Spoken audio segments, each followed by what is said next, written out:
welcome this morning. Let me just say this morning we're so honored to have this opportunity to remember our veterans.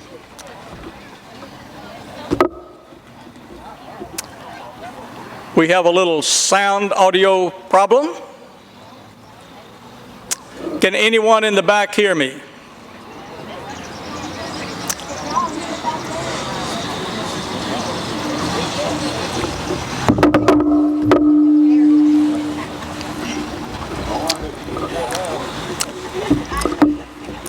Now then, we'll try it again. We are extremely honored this morning to have this opportunity to remember our veterans on Memorial Day. So let me begin by just saying to our honored guests, our neighbors, and our friends, welcome to Tullahoma's Memorial Day ceremony. We have with us this morning Colonel Retired Warren Riles, former commander at AEDC from Midway, Georgia. Is that correct, Colonel? Welcome. This morning as I drove by on the way to the office, I stopped by Memorial Park and there was a car here, and I looked out here and there was a couple walking down our Memorial Parkway, our walkway here, and they were reading all the names on the pavers. It's Colonel Riles and his wife. Thank you for taking time to do that, Colonel. Thank you.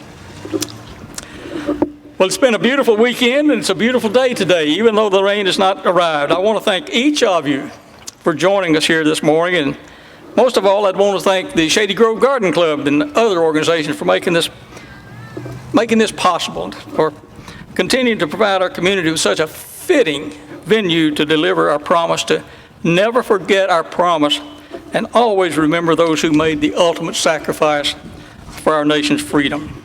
The freedom that we enjoy every day, that we should never, never forget. Today is one of the most solemn days of remembrance of any of our nation's holidays. So we gather today to pay tribute to those men and women and reflect on the enormity of their sacrifice. So on behalf of Tullahoma's 19,000 plus residents, I give my thanks and respect to the families of those who've given their lives for our freedom and appreciate the sacrifice that's theirs as well as their loved ones. So at this time, we'll have the posting of the colors conducted by retired Major General Alan Harris.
pledge allegiance to the flag of the United States of America and to the republic for which it stands, one nation, under God, indivisible, with liberty and justice for all.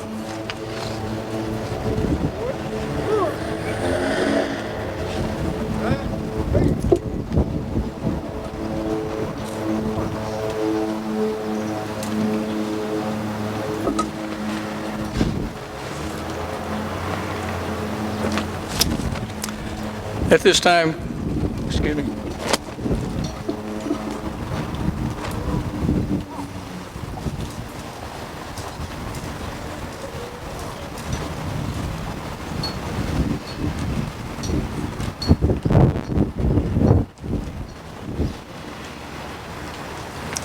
At this time, we'll have invocation by Sandy Scherer.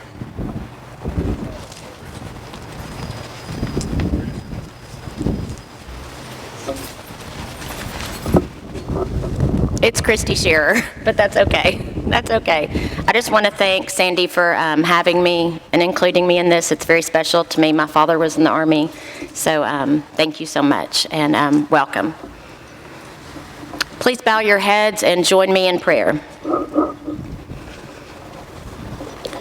On this Memorial Day weekend, we come before the Creator of mankind to remember those who bravely served our great country, and as a result of their service were called home by our Lord. Father, we ask for your blessing upon the souls of those good men and women who gave their last breath in defense of our nation, our freedom, and our children's future. We also ask you to bless everyone gathered here today and grant us the strength to rise to the challenges of our time and meet them in full faith that you will always be with us. May we glorify you in all that we do, Lord, today and every day. Amen.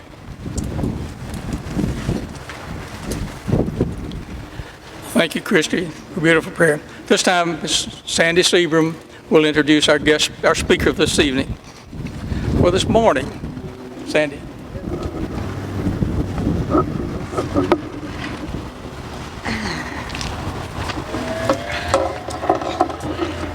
This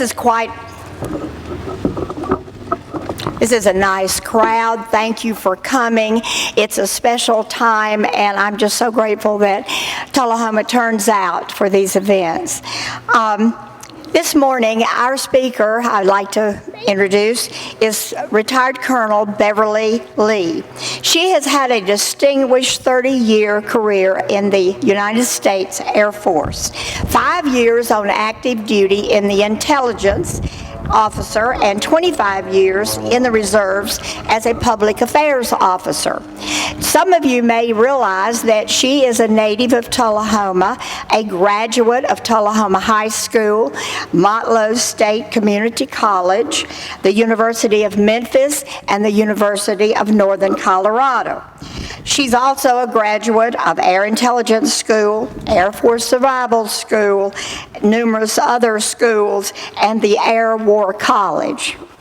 Colonel Lee has served as Senior Public Affairs Spokesperson at numerous bases in the U.S., Asia, and Europe. So many that it's too numerous to mention, but she's had an exciting, interesting career. After September the 11th, 2001, we all remember, Colonel Lee was deployed to U.S. forces in Japan and worked closely with the U.S. Embassy and the staff of Ambassador Howard Baker, former senator from Tennessee. Subsequently, she was assigned to the Pentagon and in the office of the Secretary of Defense. Her last assignment, I believe, was in California, and it really sounded interesting. Working in the Air Force as Director of Entertainment Liaison, she was advising writers, producers, and studio executives on military life, operations, and training. You know, this was a natural fit for Colonel Lee. For her, Telling the story of our men and women in the military was her specialty, and it still is today. Help me welcome retired Colonel Beverly Lee Smith. Beverly Lee, excuse me. I keep wanting to add Smith to your name. I am so sorry. Thank you.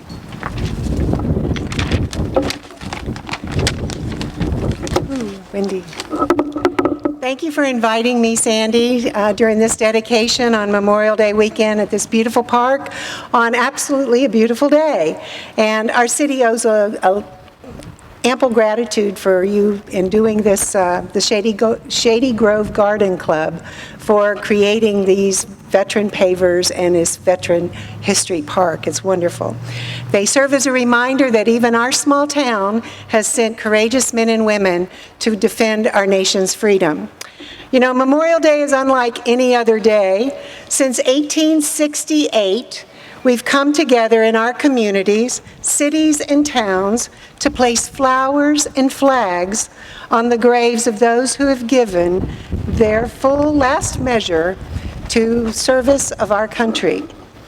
We've come here today to reflect, remember, and honor those who've done their duty, paid the ultimate sacrifice, and asked for nothing in return. If we want to take a moment just to reflect on the meaning of Memorial Day, we would be reminded that it was once called Decoration Day. It was called Decoration Day because families and friends of the fallen from the Civil War would come together and put flowers on the graves of the brave men and women, flowers and wreaths. It was officially commemorated on May 30th in 1868 at Arlington National Cemetery. It was a date not selected because it was an anniversary of any particular battle, but because flowers would be in bloom throughout our nation. It was a time of renewal. In 1971, the name was changed to Memorial Day.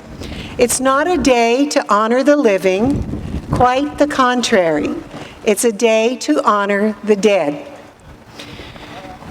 It's not a day to commemorate any particular war. It's a day to celebrate the valor and the patriotism and to commemorate the lives of over 1,345,600 men and women. It is a reminder of the cost of war. Today, like it or not, America is engaged in conflict with irrational extremists and evil, some savage and some very sophisticated, whose objectives are to kill the people in our nation's homeland. They shout death to America, and in many cases, some want to dominate our lives. In my 30 years of service, I have found that our military is truly one of the nation's most noble professions. Thank God we still have brave young men and women who want to serve in uniform.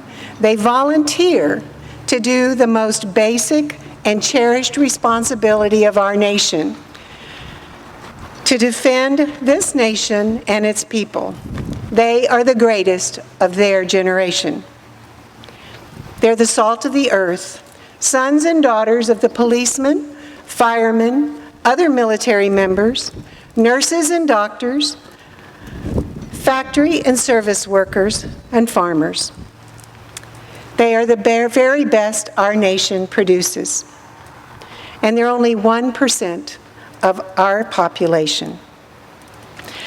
We come here today to also remember that it's the soldier that salutes the flag, who serves beneath the flag, and whose coffin is draped by the flag. For their service to this country is the greatest service of all. During the Great War, otherwise known as the War to End All Wars, or World War I, Canadian Lieutenant Colonel John McCrae served as a brigade surgeon for an Allied artillery unit. McCrae gave voice to the fallen soldiers in his poem, from Flanders, in Flanders Fields. He wrote it May 3, 1915, the day after presiding over the funeral and burial of a good friend, Lieutenant Alexis Helmer. The poem was written as he sat on the back of an ambulance where he spotted wild red poppies in the foreground. And they were between the crosses marking the graves of Flanders on the spoiled earth of that battlefield. And I'm going to remind you of that poem. In Flanders Fields, the poppies blow between the crosses, row on row, that mark our place. And in the sky, the larks, still bravely singing, fly, scarce heard, and the guns below. We are the dead. Short days ago we lived, felt dawn, saw sunset glow, loved and were loved. And now we lie in Flanders Fields. Take up our quarrel with the foe. To you, with failing hands, we throw the torch. Be yours to hold it high. If ye break faith with us who die, we shall not sleep, though poppies grow in Flanders Fields. They beckon us to continue the fight. They who pass the torch, and they ask us not to break faith, for they have given their all. A young American volunteer YMCA worker, Moina Michael, read that poem in the November 1918 edition of the Ladies' Home Journal. She was so moved she vowed to keep the faith, and from that day she would wear a red poppy of Flanders Fields as a sign of remembrance. I want to thank the American Legion Women's Auxiliary for being here with those red poppies. They have the poppy flower and a packet of seeds of those wild red poppies for those who wish to honor a loved one, to remember and help this organization help our veterans. Which brings me to the last point. We are here to honor. We must respect their service and their sacrifice. 8 years ago, Marine Corps General John Kelly reflected on his experiences with the families of the fallen, meeting them at Dover Air Force Base or at the grave sites at Arlington National Cemetery. He would often be quietly asked, was it worth it? Was it worth the life of someone they brought into the world, raised and nurtured so lovingly, and looked so much forward to meeting their husbands and wives and having those grandchildren to spoil? General Kelly never tried to answer that question. He said he couldn't. It was impossible to understand the immensity of their loss.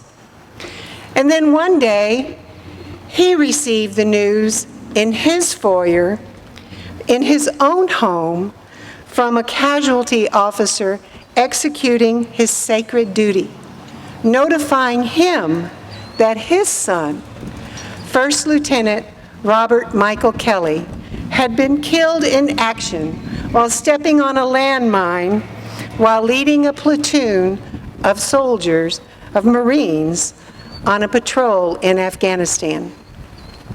General Kelly then asked himself the same question, over and over again, desperately trying to convince himself it was all worth something.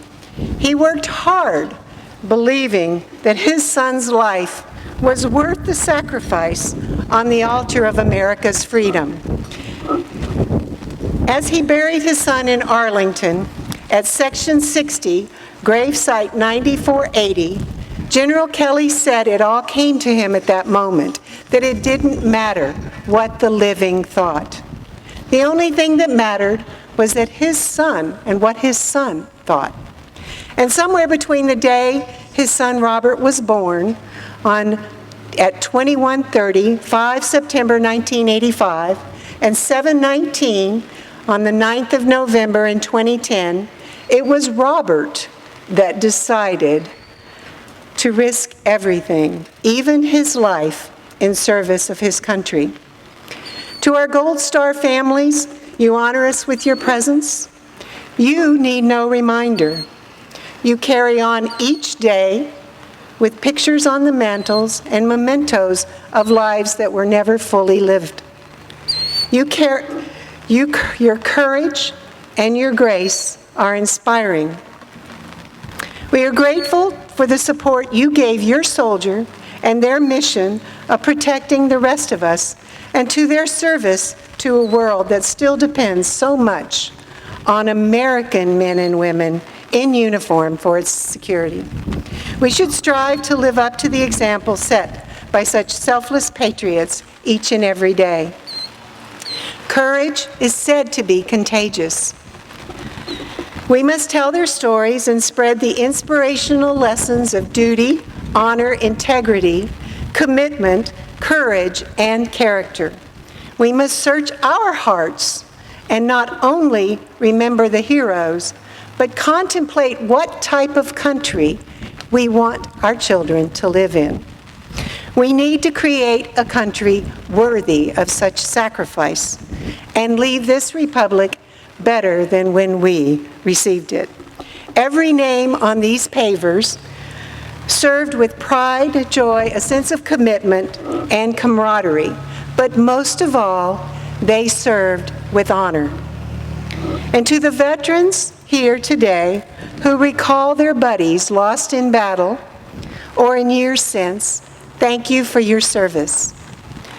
God bless those deployed in harm's way, providing us the opportunity to enjoy this beautiful day and be in our great nation. And God bless our great nation during these challenging times, and God bless each one and every one of you. Thank you.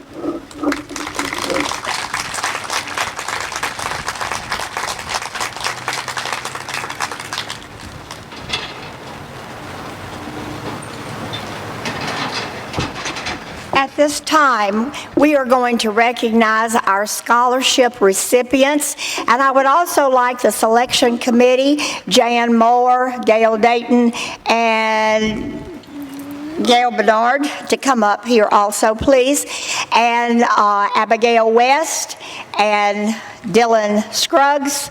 And I'm not sure Luke is here from Manchester, but he better hurry. That's all I got to say.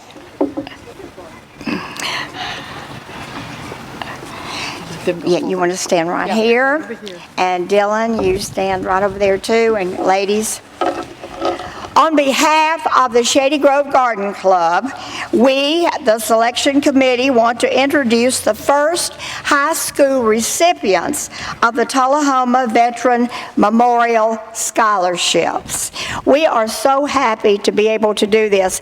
It wasn't long after we started selling pavers that some smart people said, "What are y'all going to do with that money?" And I said from the beginning, it will be to further the education of our young people. And so with that purpose in mind, we began to accrue a good bit of money. We're thrilled to death, and this year is the first time we have been able to start our scholarship program. Our club's goal from the beginning of the Memorial Walk in 2019 was to accrue funds to provide scholarship to descendants of veterans for their higher education. So this morning, as I said, I don't see Luke anywhere, but he's on his way. They were practicing graduation at Manchester, so he had a good excuse. Anyway, Abigail, come tell us who you are and where you finished high school and where you're going. Hi, my name is Abigail West. I went to Tullahoma High School and I just graduated, and I plan to study biochemistry at the University of Tennessee, Knoxville.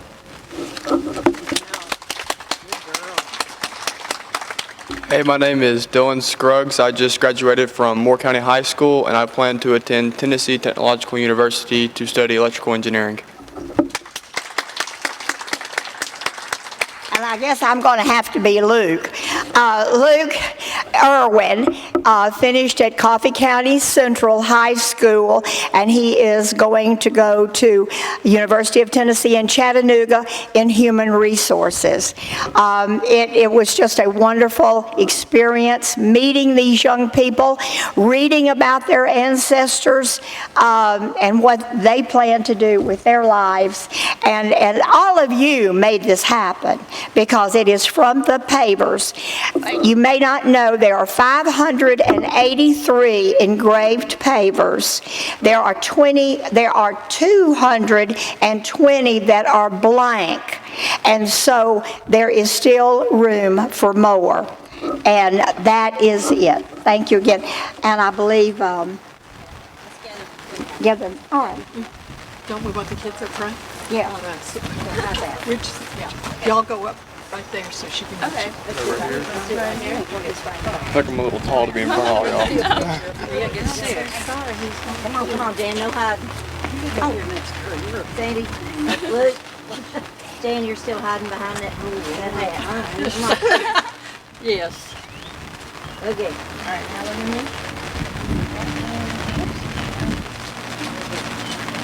Thank y'all. Can't hold it in. All right. I know it. I've been making that strawberry sauce. Oh, Lord. Well, you know what it does. That's Jack. He is alive. He just about died. I didn't know you were going through all that. This kid. Let me conclude my remarks by saying a few more words about the pavers. It's my great honor today to dedicate 62 new pavers here at Veterans Park. I'm humbled to announce these new pavers and want to thank the Shady Grove Garden Club for making this possible. As I'm standing here today, I'm standing within 2 feet of my son's paver, who served in the Air Force 1982 to 2004. So I'm honored to do that today. These pavers make possible the scholarships that we're doing. You're honoring these young people here today. So as you reflect on Veterans Day, or on our veterans today, we want to thank them and their families. Are there those of you today who have family who are serving in the military presently? Of course there's some. So we want to thank you for your service, and we appreciate the sacrifices that you and your family are making. At this time, our services today will be concluded with taps played by Ian Kruger.